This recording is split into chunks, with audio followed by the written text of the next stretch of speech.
విభజన చట్టం ప్రకారం ఏపీకి ఇచ్చిన హామీలు అమలు చేయాల్సిన బాధ్యత కేంద్ర ప్రభుత్వానికి ఉందన్నారు YCP MP YV Subbareddy.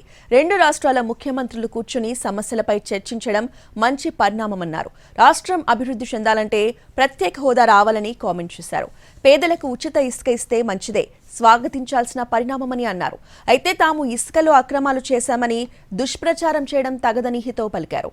TDR బాండ్ల విషయంలో అవినీతి ఆరోపణలుంటే నిరభ్యంతరంగా విచారణ చేసుకోవచ్చన్నారు వైవి సుబ్బారెడ్డి. అమలు చేయాల్సిన బాధ్యత కేంద్ర ప్రభుత్వంపై ఉంది. వాటి మీద పోరాటం చేయాలి. మంచి పరిణామమే. ఇద్దరు రాష్ట్ర ముఖ్యమంత్రులు కూర్చొని సమస్యలు పరిష్కరించుకోవడానికి మంచి పరిణామమే. దాని మీద కన్నా ముందు అన్నిటికన్నా ముఖ్యం మన రాష్ట్రం బాగుపడాలంటే, రాష్ట్రం అభివృద్ధి చెందాలంటే ప్రత్యేక హోదా రావాలి. బ్రహ్మాండంగా నిర్మాణాలు మొదలైనవి అని నువ్వు చెప్తుంటే సక్రమంగా నిజంగా పేదవాడికి, అవసరమైన వాడికి నిజంగా ఉచితంగానే ఇసుక అందిస్తే మంచిదే, స్వాగతించాల్సిన పరిణామం. కానీ మేము ఇసుక అక్రమం చేసామని మా మీద దుష్ప్రచారం చేయటం కన్నా ఇసుక దీనివల్ల ఆదాయం ఎంత వచ్చింది ప్రభుత్వానికి అని కూడా చూడండి. దాని మీద బేరీజ్ చేసుకోవాలి. కానీ వీళ్ళు ఓకే, ఇసుక వాళ్ళు ఉచితంగా ఇస్తామంటే మంచిదే.